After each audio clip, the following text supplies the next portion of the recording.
Ito na tayo. Ito na mga kababari natin. Tsaka yung mga estudyante natin. Hi! Ay, nag-aaral na sila kasi alam ng bagyo. Ang mga kababari natin, good morning po. Ay, gusto kong pupunta rito sa Masili. Tignan nyo naman, ang linis. Kuya, good morning. Mang Nana. Ano ba, meron ba tayong marites dyan?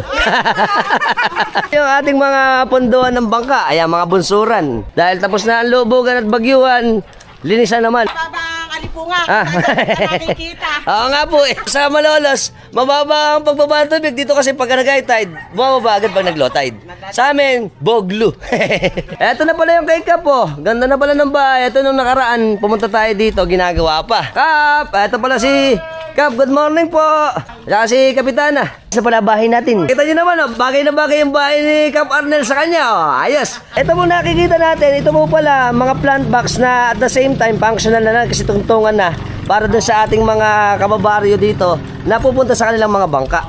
Maganda, functional at syempre gaganda pa tong ating isla ng Masili. Pupunta natin ang aking favorite na classmate, si paring Joven. Ay, Hoven pala, Hoven. Ay, Hoven! Pare, musta? Late na ba ako? Nagustuhan yung video natin, share nyo na rin. Until next time mga tropax, keep safe and keep moving always. Bye-bye!